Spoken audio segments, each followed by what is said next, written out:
Drainville PM. Paranormal. The flying disc has been found.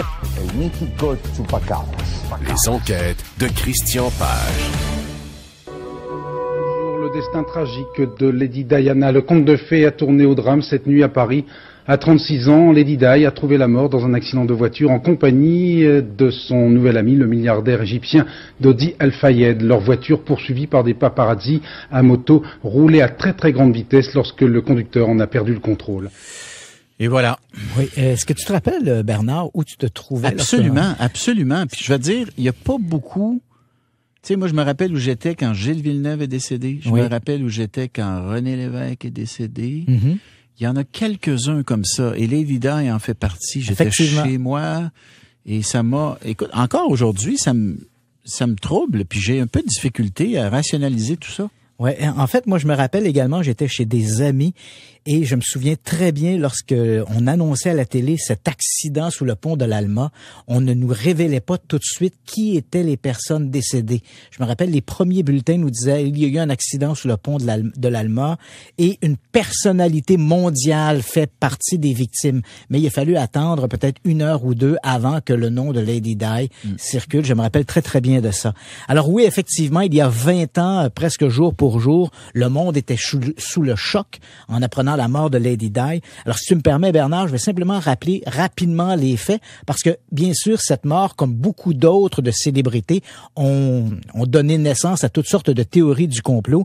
Alors, pour ce qui est des événements qui sont bien connus, documentés, on sait que le 31 août 1997, à minuit 20, 4 personnes ont quitté le Ritz à Paris. Le Ritz, un hôtel luxueux qui appartient d'ailleurs ou qui appartenait au père de Dodi Al-Fayed, Mohamed Al-Fayed, et qui est un homme d'affaires, puis avouons-le, un peu sulfureux, qui a trempé dans des commerces un peu nébuleux. Il s'était même vu refuser la citoyenneté britannique justement à cause de ses affaires un peu louches. Quoi qu'il en soit, donc, ce soir du 31 août 1997, à minuit 20, Lady Diana quitte l'hôtel avec son ami de cœur, Dodi Al-Fayed. Ils montent à bord d'une Mercedes. Ils ont avec eux un garde du corps qui s'appelle Trevor Rhys-Jones et le chauffeur Henry Paul.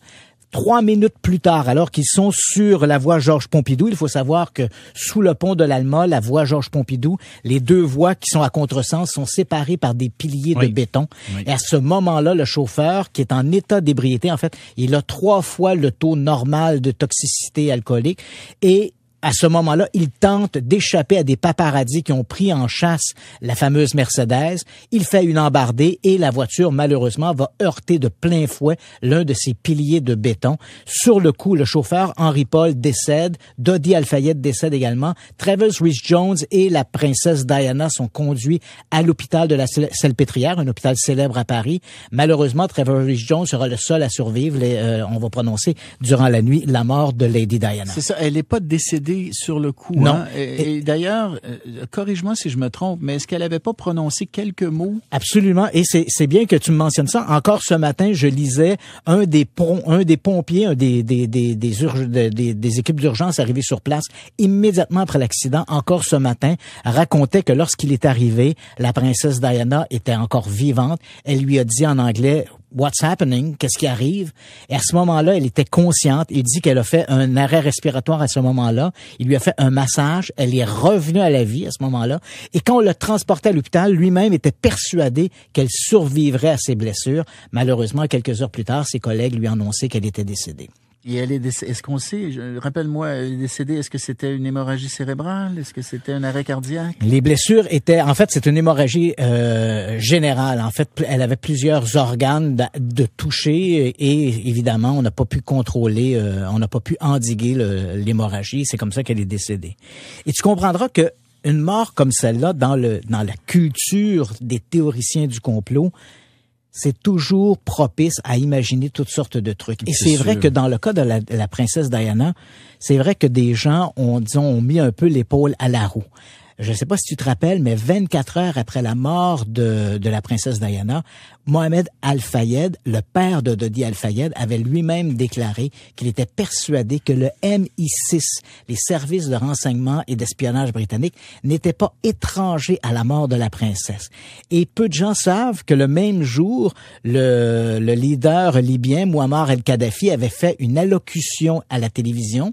Et il avait dit d'ailleurs qu'à son avis, la mort de la princesse Diana était également un complot parce que la couronne britannique ne voulait pas qu'une princesse britannique épouse un arabe musulman. Vraiment? Ouais. Il a dit ça? Ouais, absolument. Alors là, tu vois, donc, on vient de mettre la table pour toutes les histoires de complot. Et il y en a eu. Et il y en a eu. Un autre. Et ouais. encore aujourd'hui, je faisais une entrevue, c'est hier ou avant-hier, avec un journaliste en Grande-Bretagne. Puis j'ai posé la question, puis je m'attendais à ce qu'ils disent non, écoutez, là, toutes ces histoires de complot, franchement, c'est frivole. On sait comment elle est décédée, puis on sait pourquoi. Puis il n'est pas question que les services secrets britanniques soient impliqués. Pas du tout, c'est pas ça qu'il me dit. Il me dit, vous savez, il y a encore des questions, Voilà. Les théories du complot sont encore alimentées. Oui.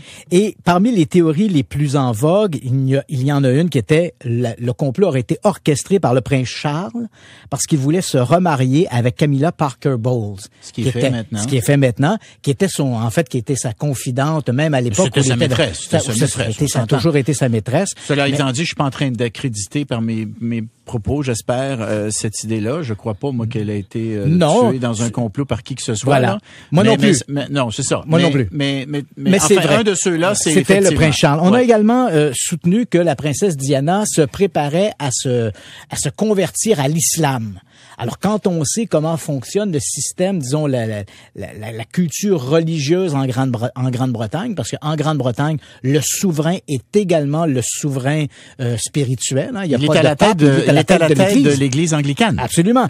Donc, oui, imaginez que la princesse Diana, la princesse de Galles, se convertisse à l'islam. Ben, certains y ont vu là-dedans une sorte de, une attaque contre la monarchie. La monarchie, absolument. Donc, on s'est dit, voilà, la couronne britannique aurait peut-être souhaité le décès de la princesse Diana.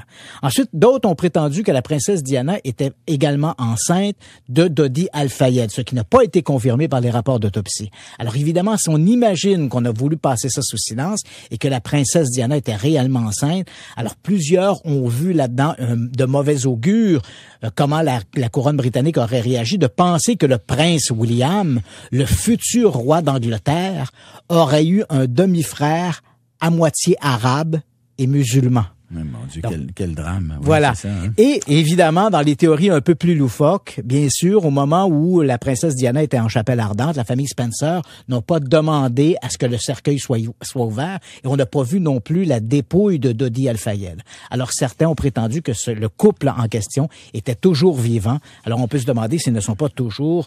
ils n'ont pas été rejoindre Elvis et Michael Jackson sur cette fameuse île où tous les grands de ce monde trouvent refuge à la fin de leur vie. Et Catherine, notre chroniqueuse culturelle, qui vous fait dire, chers auditeurs, qu'il y a un documentaire ce soir à 20h diffusé sur CTV et NBC qui met en vedette, je pense qu'on peut le dire comme ça, le prince Harry et le prince William. Et c'est la seule fois que les princes ont parlé et parleront du décès de leur maman 20 ans plus tard. Donc ça s'intitule Diana 7 Days. Donc, Diana, 7 jours, c'est le titre du documentaire qui sera diffusé ce soir à 20h sur CTV et NBC. Donc, c'est Catherine qui nous en informe. C'est assez amusant. Là, je viens de revenir sur l'histoire de la princesse. Tu sais qu'en 1997, quand il y avait eu cette enquête lors du décès de la princesse Diana, les autorités de la police française avaient conclu que tout ça n'était simplement dû qu'un accident, un écart de conduite de la part du chauffeur Henri Paul, qui avait un taux de 1,78 mg d'alcool dans le sang. Et ça, c'était la conclusion en 1997 des autorités françaises. En 2004, les autorités britanniques ont demandé une réouverture sur la mort de Lady Diana. À cause de toutes ces théories du complot. Oui, voilà. Et l'enquête s'est terminée en 2008 avec les mêmes conclusions auxquelles était arrivée la police française, à savoir un simple accident. Ce sont des conclusions auxquelles j'adhère personnellement, mais je sais je sais qu'il y a beaucoup de gens qui doutent encore aujourd'hui. On va s'arrêter et au retour, on a plusieurs autres sujets. On va parler de la Chine, on va parler du d'une maison hantée et si on a du temps, on va parler des diamants de Saturne et d'Uranus. Absolument. Alors, de retour à Mythes Complot, avec Christian Page, l'enquêteur du paranormal, parlant du paranormal.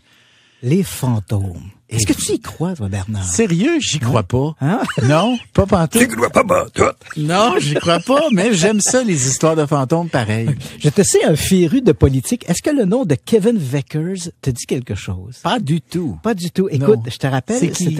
Oui, voilà. Je sens que tu vas nous le dire. Mais c'est vrai que c'est en politique fédérale. Ah, mais je m'intéresse à tout. C'est un ancien agent de la GRC et probablement que tu vas te rappeler de lui. Il était le chef de la sécurité du Parlement et lors des événements dramatiques du 22 octobre 2004, tu te rappelles? Il est intervenu pour... Voilà. C'est lui qui a abattu finalement le tireur fou, un type qui s'appelait Michael Zeaf Bibo. Absolument. Et ça avait commencé au monument des morts, je crois. Oui. Et ensuite, ça s'est transporté sur la colline parlementaire. Évidemment, ce monsieur Vickers a été honoré pour son geste de bravoure. Et il a été éventuellement, en 2015, nommé ambassadeur du Canada en Irlande. Donc, c'est lui qui occupe maintenant cette fonction. Et voilà qu'il y a quelques jours, et c'est là que ça devient amusant, il y a quelques jours, sur sa page Facebook, il a confié à ses quelques 5000 amis que la maison officielle de l'ambassadeur du Canada à Dublin était hantée. Oh. Et là, voilà qu'il raconte, il dit, écoutez, depuis que j'ai aménagé ici, je ne croyais pas aux fantômes, mais depuis que je suis ici, à la Glenmire House, c'est le nom de cette résidence, il dit, voilà que j'ai entendu des souffles, comme si quelqu'un respirait dans ma nuque, j'ai entendu des sortes de bruits de chaînes alors que je me trouvais au living room, des bruits de chaînes qu'on jetait sur le sol dans la cuisine, on entend des bruits de pas parfois dans les escaliers, à un point tel que même les domestiques à l'intérieur de la maison refusent de monter à l'étage de peur de se retrouver nez à nez avec le fantôme. Oh, est-ce qu'on sait c'est le fantôme de qui ou de quoi? On croit que ça pourrait être un fantôme d'un patriote britannique qui serait mort durant une sorte de manifestation contre l'IRA, parce que l'IRA, faut pas se le cacher, les Irlandais au 19e siècle, à l'époque, durant l'époque victorienne, et à la fin du 19e siècle, en fait, ils ont fait sauter plusieurs bombes à Londres, et on croit que une des victimes, qui était un patriote britannique qui se battait justement contre ces Irlandais, pourrait être le fantôme de la résidence en question. Mais pourquoi il se serait transporté à Dublin, ce patriote britannique? C'est un fantôme. Ouais, parce que faut pas se poser trop de questions sur la psychologie des fantômes. Tu as raison, Mais ce qui est amusant ici, tu comprendras que l'histoire en a fait sourire plus d'un, et a commencé par Pat Binns, qui est l'ancien premier ministre de l'île du Prince-Édouard, qui a été battu en 2007, qui a été là, il y a eu 2 ou 3 mandats, je crois, Monsieur Binns. Et ensuite, il a été nommé à son tour, lui, ambassadeur du Canada en Irlande. Et il a occupé la même maison de 2007, je crois, à 2010. Et il n'a jamais eu la moindre manifestation de type paranormal dans la maison. Il a écrit, lui, que durant cette occupation, non seulement il n'avait pas vu de fantôme, ni sa femme, ni ses enfants.